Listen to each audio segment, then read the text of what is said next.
Hello, welcome to my channel Stock Market and Evolution. Today we discuss about Deutsche Bank. This is same problem arise just before upon credit switch के बारे में सुना था। Credit switch को UBS ने acquire कर लिया था भाई। इसमें अब ड्यूचे बैंक में सेम प्रॉब्लम आ रही है, वो डिस्कस करेंगे अपन। सेम प्रॉब्लम क्या है आगे और इसके बारे में बैलेंस शीट और इसका ट्रेडिंग टेक्निकल एनालिसिस में डिस्कस करेंगे। सबसे पहले इसके बारे में बैकग्राउंड चेक कर लेते हैं। आज अपन डॉचे बैंक के बारे में डिस्कस करेंगे।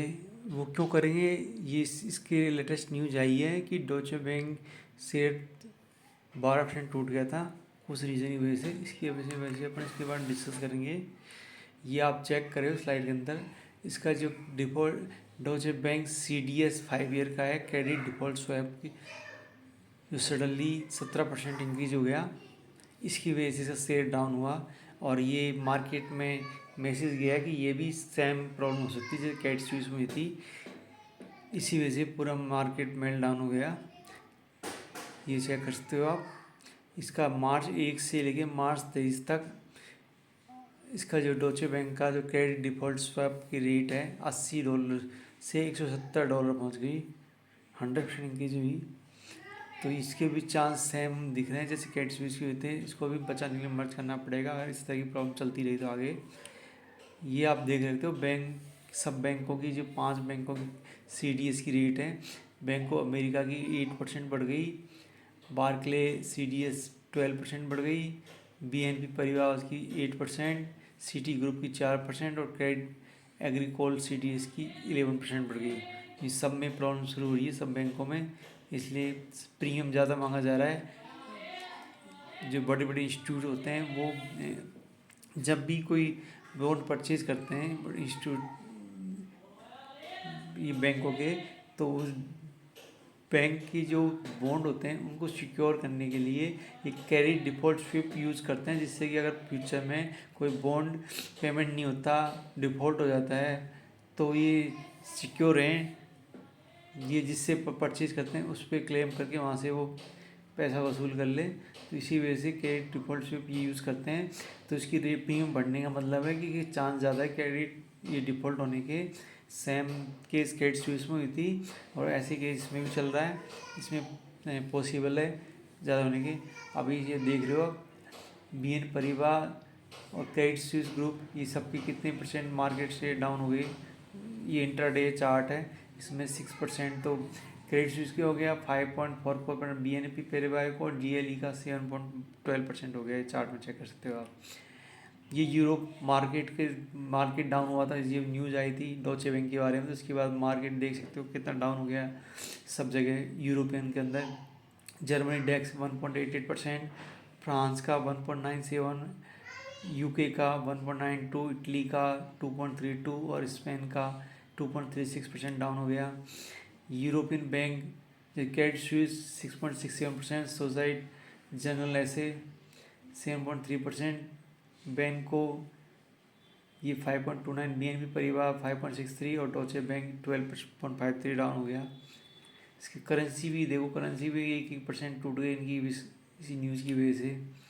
ये जो वहाँ पे स्टॉक 600 बैंक सबसे बैंक का जो इंडेक्स है, इसमें भी देख लो 5% की गिरावट आई है इसी न्यूज़ की वजह से। ये क्या चीज़ है, किस तरह की बैंक है?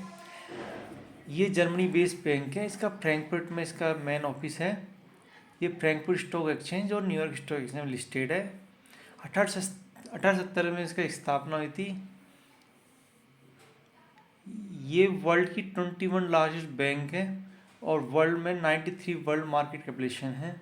58 कंट्री में प्रेजेंस है, जिसमें सबसे ज़्यादा प्रेजेंस यूरोप में, उसके बाद अमेरिका, फिर एशिया में। ये bank globally systematic imported bank के में फाइनेंशियल स्टेबिलिटी बोर्ड स्थापित 2011 में कि टू बिग टू फेल वाला सिस्टम है। इसमें बैंक है तो इसमें सिस्टमेटिक रिस्क के लिए कंट्रोल किया जाता है। इसमें हमेशा फाइनेंशियल स्टेबिलिटी रिपोर्ट तैयार की जाती है, इसके लिए अलग से इनका पैनल है। अब इसके 4 मेजर डिवीजन है, जैसे investment bank, corporate bank, private bank, asset management. और according to New York bank, Deutsche bank long has object reputation among major bank. इसमें मेजर स्कैंडल किया था अक्रॉस डिफरेंट इशू एरिया, वो अपन डिस्कस करेंगे आगे। अब स्कैंडल के बारे में दिखा रहा है कि कहाँ कब और कहाँ कैसे स्कैंडल किया था। इसने 7,800 लीगल डिस्प्यूट इन्वॉल्व थे, जिसमें 5.4 बिलियन का एलिगेशन था। इसके अलावा 2.2 बिलियन का इसके ऊपर फाइन लग चुका है। इसके अलावा 1.3 ट्रिलियन डॉलर का सस्पिशियस ट्रांजेक्शन था 1999 से 2017 में। जिस तरह की प्रॉब्लम थी। ड्यूची बैंक में 4 टाइप ऑफ बिजनेस है। पहला corporate bank, second investment bank, third private commercial bank, third fourth asset management. जो फर्स्ट कॉर्पोरेट में, कॉर्पोरेट के अंदर ये करता है एडवाइजरी काम करता है, मर्जर एक्विजिशन काम करता है। इक्विटी फिक्स इनकम करेंसी के अंदर ये responsible for sale and trading of security. Global capital market के अंदर financial risk management solution include डेब्ट and equity insurance. Global transaction banking में corporate financial reputation provide commercial banking product include cross border payment, cash management, security service, international trade finance और research service. फिर second है private, third है private commercial bank. इसमें private commercial client है, Germany और international है। Retail banking काम करता है। इसकी जर्मनी के अंदर 2 तरह के ब्रांड है। इसमें एक डोचे बैंक है, सेकंड है पोस्ट बैंक। इसका ऑपरेशन बेल्जियम, इटली, स्पेन और इंडिया के अंदर है। वेल्थ मैनेजमेंट काम होता है। इसमें सबसे बड़ी जो हेवन कंट्री है, टैक्स हेवन कंट्री, स्विट्जरलैंड, लेमनगार्ड, channel island, Cayman island, Dubai, इनके अंदर का ऑफिस है, वहाँ पे काम करते हैं। और फोर्थ है एसेट मैनेजमेंट काम। अब इसे डिस्कस करेंगे अपन income tax. Now we discuss about income tax statement annually. अब 2013 में इसकी सेल थी 29,851, जो 2022 में घट के 25,837 हो गई। इसकी ग्रोथ रेट चेक करोगे तो अधिकतर ईयर में इसकी ग्रोथ रेट माइनस में है। एक 2021 में ग्रोथ रेट अच्छी, इसकी 12.62% और एक 5.62%, 69% 2015 में ग्रोथ रेट है। तो ओवरऑल इसकी सेल्स डाउन हुई है। सेलिंग जनरल एडमिशन जो एक्सपेंसेस है, सेलिंग जनरल और एडमिनिस्ट्रेशन एक्सपेंसेस, वो 27,000 से घट के 20,000 हो गई। तो ऑपरेटिंग जो एक्सपेंसेस का 27,000 से घट के 20,000 हो गई। इसलिए इसको प्री टैक्स इनकम इसकी होगी 1441 थी पहले, जो बढ़ के होगी 5,313। 20 साल में इसका माइनस में भी अच्छा है। जैसे 2015 से माइनस 6,119 थी। फिर 2021 और 22 मतलब 20-21-22 का बेस्ट रहा है। कंट्रीज की ग्रोथ हो रही है प्री टैक्स इनकम में। इसमें तो इसकी मेन ग्रोथ रीज़न का एक ही रीज़न है कि इसकी ग्रोथ रीज़न, इसने जो सेल्स जनरल और एडमिशन टैक्स एक्सपेंसेस है ये कम किया है इसने, इसकी वजह से ग्रोथ अच्छी आ रही है इसकी P&L की, प्रॉफिट की। और इसका नेट प्रॉफिट अपन चेक करेंगे तो 483 2020 में, 21,451, 22 में 5,420 इसकी अच्छी आ रही है। सेल्स तो इसकी कम आ रही है बट प्रॉफिट अच्छा रहा है क्योंकि इसने सेलिंग जनरल एडमिशन कॉस्ट कम कर लिया। अब इसकी डिवीजन वाइज चेक करेंगे अपन। ये अपन कॉर्पोरेट बैंकिंग में, इसमें कॉर्पोरेट ट्रेजरी सर्विस की में 3,119 2020 में से 3,886 इसकी ग्रोथ हुई है। इंस्टीट्यूट क्लाइंट सर्विस में 1280 से 1586 हो गया। बिजनेस बैंकिंग में 747 863।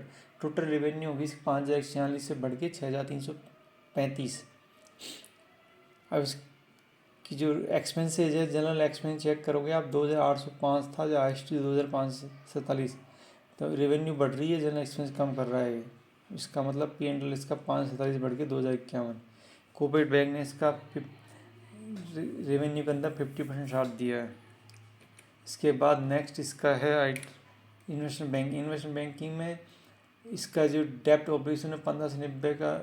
फिक्स इनकम में इसकी रेवेन्यू 7,074 से बढ़ के 8,935 हो गई। डेप्ट ऑपरेशन में से कम हो गया 1,500 से 412 में इसने कम कर दिया बिजनेस। इसके बाद इसका इक्विटी के अंदर भी बिल्कुल कम है। एडवाइस सर्विस का इसको बढ़ के आया है और अदर एडवाइजरी में भी इसका 2,114 से घट के 998 है। तो टोटल रेवेन्यू 9,206 से घट के बढ़ के 10,016 हो गई। ये सब $1,000,000 में है। इसके बाद इसका एक्सपेंसेस चेक करेंगे अपन। जनरल एडमिशन एक्सपेंसेस 3,325 से बढ़ के 3,805। तो ओवरऑल P&L चेक करेंगे तो प्रॉफिट बिफोर टैक्स इसका 3,066 से 3,487 हल्का सा बढ़ा है। अब हम थर्ड नंबर चेक करेंगे इसमें क्या वाला private banking. Private banking check कर रहे हो आप। प्राइवेट बैंक जर्मनी के अंदर, जर्मनी 4,986 से 5,327 हो गया। इंटरनेशनल प्राइवेट बैंकिंग में 3,036 से 3,828 बढ़ के आया है। और प्रीमियम बैंकिंग में सेम है करीब करीब। और वेल्थ मैनेजमेंट के अंदर 2232 से 2870, मतलब ओवरऑल इनकम होगी 8126 से 9155। इसका अपन देखते हैं जनरल एडमिशन एक्सपेंसेस 4242 से घट के 3915, मतलब इसका रेवेन्यू बढ़ा है और इसकी एक्सपेंसेस कम हुआ है। तो ओवरऑल इसका प्रॉफिट माइनस में था 2020 में, जो प्रॉफिट में आ गया ये डिवीजन 1979 मिलियन डॉलर की प्रॉफिट आ गया इसका। अब चलते हैं अपन चौथा डिवीजन इसका एसेस मैनेजमेंट का 2036 रेवेन्यू की बढ़ के 2458 हो गया मैनेजमेंट फीस के अंदर। परफॉर्मेंस एंड ट्रांजेक्शन फीस 90 से 125, लिटिल बिट, इसमें भी कुछ नहीं है। तो ओवरऑल टोटल रेवेन्यू हो गया 2229 बढ़ के 2708। इसका एक्सपेंसेस जनरल एडमिशन 763 बढ़ के 859 हो गया। और इसका प्रॉफिट बिफोर टैक्स 500 से 800 वाला फिर घट के 598 हो गया। तो इसका दो डिवीजन ने इसका अच्छा इनकम दी है और इसका प्रॉफिट दिया है। पहला डिवीजन तो इसका है प्राइवेट बैंकिंग और उसका सेकंड डिवीजन कॉर्पोरेट बैंकिंग। तो पीएनएल के हिसाब से तो इसका पीएनएल तो अच्छा रहा है, पर रेवेन्यू कम है, पर इसका प्रॉफिट बढ़ रहा है क्योंकि इसने एक्सपेंसेस कम किए हैं। अपन डिस्कस करेंगे बैलेंस शीट के ऊपर। अब हम बैलेंस शीट के अंदर डिस्कस करेंगे अपन जो पिछली बार फिगर डॉलर में दिया था, डॉलर में यूरो में, तो इसको यूरो रिकॉग्नाइज किया जाए। अपना बैलेंस शीट के अंदर कैश एंड कैश इक्विवेलेंट 1,22,502 से बढ़कर 1,97,569 हो गए। मतलब कैश ग्रोथ हुई इसकी 2013 में -33 थी और 2021 में और 20 में 1412 और 2022 में -4.89 है। प्रॉपर्टी प्लान इक्विपमेंट 4,420 से बढ़कर 6,103, गुडविल इंटीजन 13,932 घट के 7,092। अब लाइबिलिटीज टोटल डेप्ट का 2,18,156 मिलियन यूरो से घट के 1,37,720 मिलियन यूरो डेप्ट घट गया। कॉमन स्टॉक इसका 28,000 से 45,000, रिटर्न अर्निंग इसकी घट के 28,000 से 17,000 हुई। और बुक वैल्यू पर शेयर 52 से घट के 29.63 हो गया। इसने अपने डेप्ट डाउन किया, cash and cash equivalent improve किया, गवर्नमेंट सिक्योरिटी इन्वेस्टमेंट कर रहा है और डेप्ट डाउन है इसका। अब डिस्कस करेंगे अपन कैश फ्लो स्टेटमेंट के बारे में। कैश फ्लो स्टेटमेंट चेक करेंगे तो ऑपरेटिंग कैश फ्लो 7,184 प्लस में था 2013 में, जो माइनस में हो गया 2,113। फिर इन्वेस्टमेंट कैश फ्लो 3,015 था, जो इन्वेस्टमेंट इसने किया 17,175 का। फिर फाइनेंशियल कैश फ्लो माइनस 544 से बढ़ पॉजिटिव 614 हो गया। नेट कैश फ्लो इसका देखेंगे तो इसका पहले तो पॉजिटिव में था, माइनस में आ रहा है नेट कैश फ्लो। डिविडेंड इसने पेड किया ओनली 406। शेयर परचेज किए इसने 2,445 के। अब डिस्कस अबाउट रेशियो एनालिसिस। इसमें मार्केट कैपिटलाइजेशन देख लो आप, 2013 में 44,824 का घट के 20,098 हो गया। मतलब इसके शेयर प्राइस डाउन जा रहे हैं कंटिन्यू 2013 से करंट नहीं रहे हैं। इसकी जो मार्केट कैपिटल ग्रोथ रेट है वो माइनस में सभी है 2013 से लेकर आज तक। एंटरप्राइज वैल्यू इसको माइनस में, एंटरप्राइज वैल्यू माइनस में इसलिए कि इसके पास कैश ज़्यादा है, कैश इक्विवेलेंट ज़्यादा है, इसलिए एंटरप्राइज माइनस में। जब एंटरप्राइज वैल्यू माइनस में होता है तो अपन इसकी जो कैलकुलेशन करते हैं डीसीएम मॉडल के अकॉर्डिंग से कैलकुलेशन करते हैं इसका एक्चुअल शेयर प्राइस क्या होना चाहिए। इसमें एंटरप्राइज वैल्यू का यूज़ नहीं करते जब इसको माइनस में जाता है। जब पी रेशियो 3.82 है इसका। प्रॉफिट टू बुक रेशियो 0.3 है। Profit to free cash flow ratio इसका माइनस में 9.21, माइनस में इसका free cash flow. EV to sales ratio अपन यूज़ नहीं करेंगे, इसमें माइनस में इसलिए। डेप्ट टू इक्विटी रेशियो 2.23 है। डेप्ट to free cash flow ratio minus में 56.72। रिटर्न इक्विटी इसका 9% है। रिटर्न एसेट्स है इसका 0.40। रिटर्न कैपिटल एम्प्लॉय है इसका 0.40%। डिविडेंड इसका 2.35 है। पे आउट रेशियो है 8.30, मतलब 100 रुपये पैदा करेंगे तो 8.3530 इसका डिविडेंड पे कर देंगे।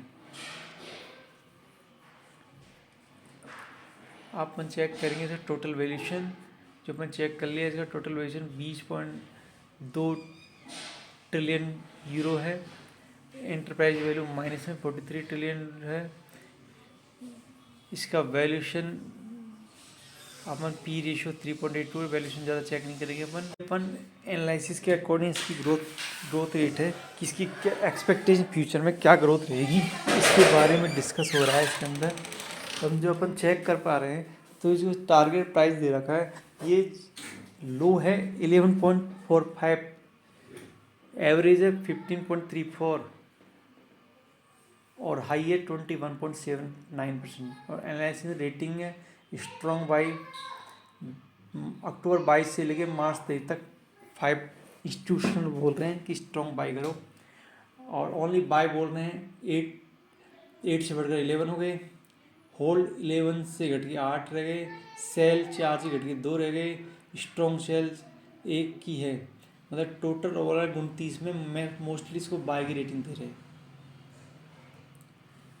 इसका फाइनेंशियल फोरकास्ट है, रेवेन्यू इसकी फोरकास्ट 2024 में 29 बिलियन की है और 2025 में 29.98 बिलियन की है, बिलियन डॉलर।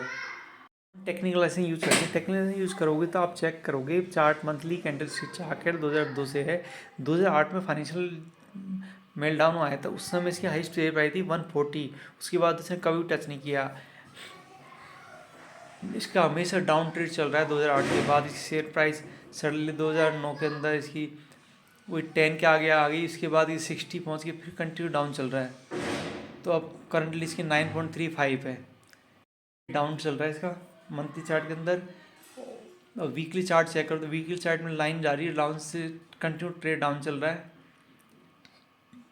ये अपन 2020 से इसका ट्रेड अप आया था शॉर्ट टाइम के लिए, पर अदरवाइज इसका डाउन ट्रेड चल रहा है लॉन्ग टाइम से। और ये अगर अपन डेली चार्ट में चेक करोगे, डेली चार्ट में भी इसका कंटिन्यू ट्रेड डाउन है। वैसे 2020 से 2022 के बीच में ट्रेड अप आया था शॉर्ट टाइम के लिए। लॉन्ग टाइम में चार्ट चेक करोगे आप 5-10 साल का ट्रेड डाउन है, शॉर्ट टाइम में देख दो साल का चेक करोगे तो ट्रेड अप है। और अब करंटली इसका डाउन ये जो सपोर्ट है इसका 6 रुपीज़ 8 रुपीज़ का, वो भी कट करने 8 रुपीज़ के आसपास है, वो भी कट करने वाला है और डाउन ट्रेड होने वाला है। तो एज पर चार्ट इसका स्ट्रॉन्ग चार्ट नहीं है बाय करने के लिए। तो एज पर कंक्लूजन ये हो रहा है, शेयर प्राइस के अकॉर्डिंग अपन कैंडलस्टिक चार्ट के अकॉर्डिंग चेक करेंगे तो चांस है कि बड़े बड़े इंस्टीट्यूशन ऑलरेडी सेल कर चुके हैं। अब रिटेल ऑर्डर इंटरट्रेडर वाले हैं जो शॉर्ट टर्म के लिए इन्वेस्टमेंट कर रहे हैं वही है, इसके अंदर लॉन्ग टाइम वाले तो इसमें निकल चुके हैं। अब फाइनेंशियल और बैलेंस शीट के बारे में चेक करेंगे या P&L के बारे में, तो उसमें इन्होंने एक पॉजिटिव पॉइंट है। अब वो बैलेंस शीट में क्या किया ये तो पता नहीं, पर इसका रेवेन्यू तो डाउन रहा है, पर इसने एडमिशन एक्सपेंसेस कम करके इसने प्रॉफिट दिखाया है। अभी कितना सही है कितना जायज़ है इसके बारे में तो अपन कुछ कह नहीं सकते, पर अपन मेरे हिसाब से कैंडल शीट पे अपन कंसनट्रेट होके ये बोल सकते हैं कि इससे ऐसे दूर रहना चाहिए। इसके चांस केट शूज़ की तरह होने वाले हैं, चांस ज़्यादा है। अब 100% तो कुछ नहीं बोल सकते हैं, पर 50% चांस तो ऐसा लग रहा है कि इसकी केट शूज़ की तरह इसको भी किसी हेल्प किसी बैंक की सहारा जरूरत पड़ेगी हेल्प की, तभी ये सर्वाइव कर पाएगा, नहीं ये भी बिग टू फेल। तो I think candlestick chart complete show कर रहा है कि should we avoid this stock. आपको मेरा वीडियो कैसा लगा प्लीज़ कमेंट। Thank you.